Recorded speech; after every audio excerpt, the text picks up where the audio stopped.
All right, today's Wednesday, December 9th. As you can tell, the seamless gutters are going up. More on that later. What I didn't record was the Aerobarrier. And although you can't really see it, it's worth discussing, at least documenting that it's been done. So we worked until 4 in the morning. Yes, you heard correctly, 4 in the morning. And the crew from Windy City was great. That's Northern Illinois, Kevin and Ken. They did a great job.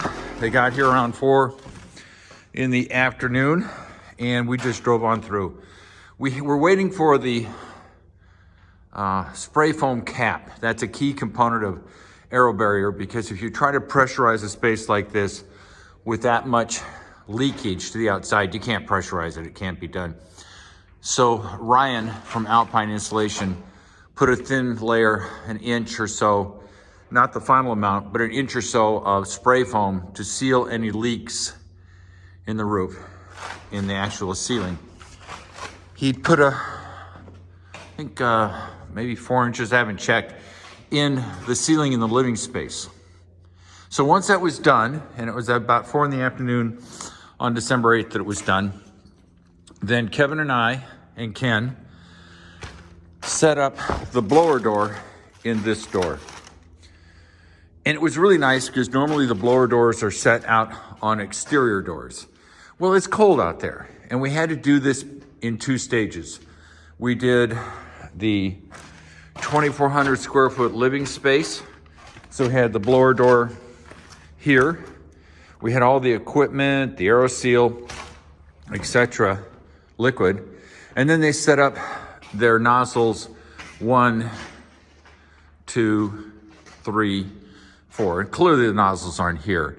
Ran all the lines to this door, ran them through, put up the blower door, and then spent about 3 hours going from an ACH, I think it was ballpark 2, which is already good. Realize ACH less than 3 is considered excellent. We were trying to get down to less than 0.6, which is Passive House standard. We did it, took about 2 or 3 hours. And then they said, hey, why don't we just keep driving on, as opposed to them having to tear down all the equipment, clean it, because it does have to be cleaned after it's used. The setup is a long, difficult process. And these guys are good at it. They've been doing it for years. So then we set up in this area, took the nozzles. We had to put 5 in here because the volume in here is like 2,700 cubic feet or ballpark. So we had nozzle, nozzle, nozzle, nozzle, and we actually put one up there because we've got this extra space with this triangle. We then pressurized this space, and in order to get a pressure seal, we had to secure this plastic. I think it's 6 mil plastic, and it worked beautifully. Once we pressurized this space to 50 pascals, which is a lot of pressure, that thing ballooned out, and you could flick it last night, or yesterday morning, this morning, with your finger, and it was like flicking the bed of somebody in the military that was so tight you could drop a quarter on it and it would bounce. But obviously it's vertical, so there's no bouncing a quarter on it. But it held. The initial ACH, or air changes per hour, was 2.5 for this space. We then spent about the next 3 to 4 hours pressurizing it. In both spaces, in here and in here, we used 5 gallons of the liquid caulk, the AeroSeal caulk. So for a total of 10 gallons, we sat here. It was nice. We were just sitting here on buckets, watching the computer screen. And those of you who aren't familiar with Aerobarrier, there's tons of videos on Aerobarrier. I couldn't really photograph it. It was late, it was dark, and you can't really be in the Aerobarrier misting because it's not healthy. So we spent about 2 to 3 hours, and we sealed this garage down to an ACH of about 0.4. The house was sealed down to 0.30, and that's incredibly tight.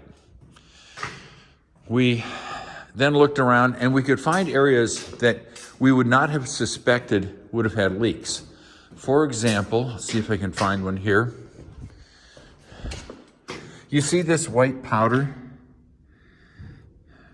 That's the Aerobarrier seal. And it's right in this crack where the zip tape comes. You would have never expected there to be a leak there, but there was. And let me see if I can find some other examples. Hopefully it's not too dark in this space, it may be. But you see where that orange foam is? There's this white sort of powdery stuff. That was just coated with white powder because there was a leak. Now realize if you're trying to do this without Aerobarrier, you're never gonna know it's leaking there. Now we did put some of the great stuff in there afterwards to close it down. But it's amazing to watch this product take your house from 2.5 air changes per hour to 0.3, 0.3. And there is no way on God's green earth that you could figure out where these microscopic leaks are. It's very impressive to watch. It takes a lot of time. It's not cheap. It's about $1 a square foot. But this is the ideal time to do it when there's no drywall. It allows you to see if there's any large leaking areas, which you can then hit with foam. The other advantage of doing it the way we did, two-sided, is that this wall is shared with the garage, obviously. And the garage has automobiles in it. Automobiles produce carbon monoxide, noxious fumes. So we pressurized this part of the building, did the Aerobarrier, which then sealed any cracks, crevices here, which meant that this space, the toxic garage, was sealed off from the living space. Then, of course, we reversed the process, pressurized the garage, and sort of double sealed this shared adjoining wall. Same thing with the mechanical room. Now realize we had to spray foam it because it's a big space, and Ryan from Alpine Insulation spray foamed it. We then did Aerobarrier on this. So both sides of the adjoining wall between the garage and the living space have been sealed, so very little, if none, no air transfers between the living space and the garage and vice versa. So this is an incredibly nice job in terms of protecting the occupants of the living space, which share one ginormous wall with the garage, from any toxic fumes. It also insulates and seals the mechanical room on both sides from air transfer. Now it's picky, but imagine somebody's running an older car in here and they are not really appreciating the fact that these two spaces share a wall and that gases can transfer. Well, lo and behold, it's good. It's all good. You now have sealed these two compartments from each other, so toxic fumes from the garage don't penetrate into the mechanical room and don't penetrate into the living space.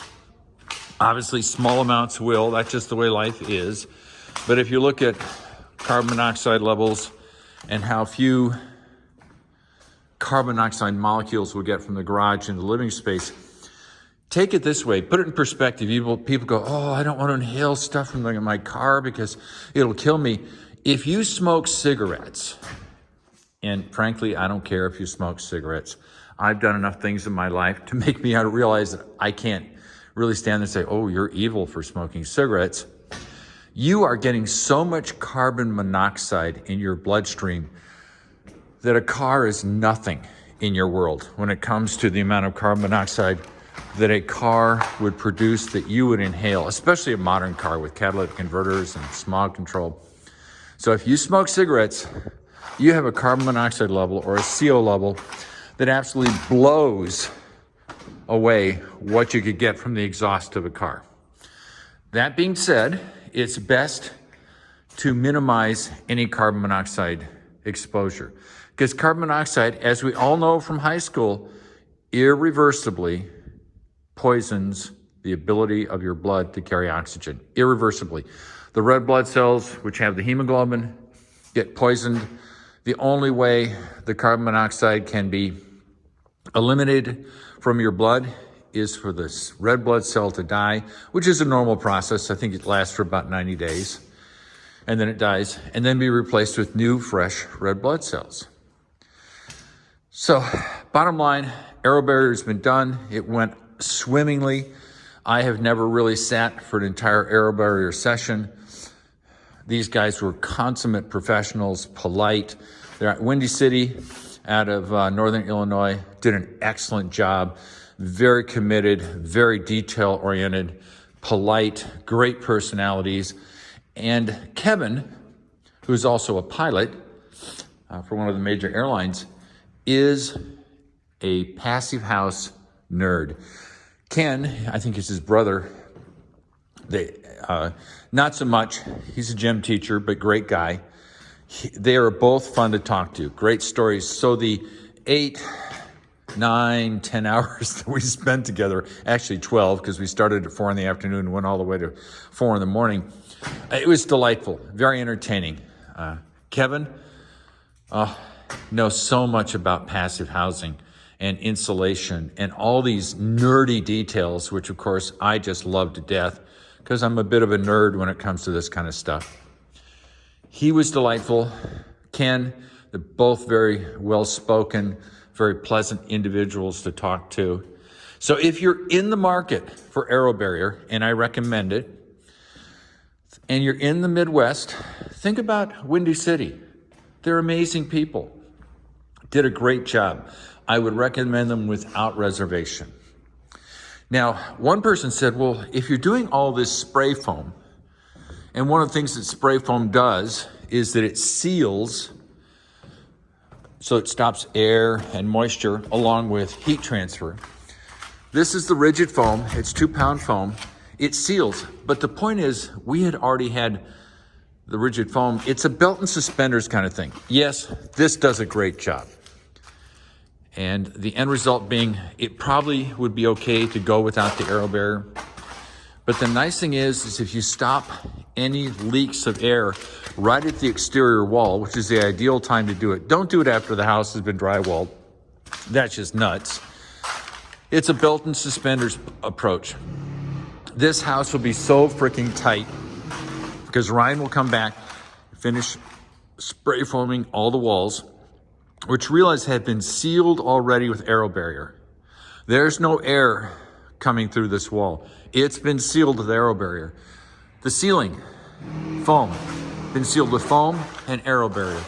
So it's belt and suspenders. We got foam, we have Aerobarrier. And if you really want the ultimate tight, draft-free home, open up your wallet, do it right, because this is the time to do it when you have the studs available. You can get it sealed with the Aerobarrier. A decade from now, you'll sit in a house where you're sitting there going, oh, it's so comfortable and there's no draft and I'm so warm. You can't do it after the fact. Once the house is drywalled and you're occupying it, there's no Aerobarrier in your future. So open up your wallet, spend the money now, get it done. Trust me, you'll have a great experience helping these guys do it. I didn't have to help, I just enjoyed helping. And then in the decade to come, you'll be nice and warm and toasty in your draft-free home. And life is good. Oh, notice how the sun is slowly marching out. It's December 9th, as I said. And we are soon coming to December 21st, which is the shortest daylight of the year. And the sun will be as far down in the southern sky as possible. So in about 12 days, we'll see how far this sun has penetrated. Will it be here? Will it be here? I believe that the design, which I've mentioned before, which keeps the sun from hitting this wall, will in fact come to fruition. It'll be what we think it is. And it's always fun to watch your ideas come into existence. And then the theory, which I've discussed before, that I wanted the sun to penetrate deep into the space, and then as the sun gets higher and higher in the sky, watch the sunlight recede in the floor. It's just sort of fun. It's like doing a science experiment and then watching the results is what you expected. But that's the kind of person I am. And like I said, Windy City, Northern Illinois, wonderful people. If you're going to do Aerobarrier, I can't recommend them enough. I tried a couple of other Aerobarrier installers and they sort of blew me off. Kevin and Ken, very responsive, no delays. When my general contractor said it was time for the Aerobarrier, they just showed up the next day and did it. And instead of coming back then another day, they said, let's drive on, let's get it done. We've got the equipment set up, it'll save time. And they did it. And I got to spend some quality time with some quality people from Windy City. Learned a lot about life, Aerobarrier, ceiling, greenhousing, passive house. It was an interesting journey. And if you're the kind of person who's using Aerobarrier, it's because you understand the importance of it. And not many people do. It's more of a nerd thing. I freely admit that. But for those of you out there who are into green energy conservation, passive house buildings, I highly recommend Aerobarrier. Don't think twice, just do it. Because over the time you'll suddenly go, wow, not that I'm brilliant, but you will say to yourselves, geez, that was a great idea. And it is a great idea. And it'll only be realized if you do it. Open up your wallet, spend the money, hold off on some of the expensive stuff in the interior of the house, because that can be done at any time. You know, drive your old used car, save some money, get it done. So enough on that. I'm going to then do another video on the gutters because I like to document things. And I also love to watch the work be done. So I'm going to end this video. It's a little chilly today, but it's a wonderful December day. No snow, no ice, sunny. Sort of, we get this in the Midwest. So I'm going to disconnect here and we're going to go back to the gutters. Bye.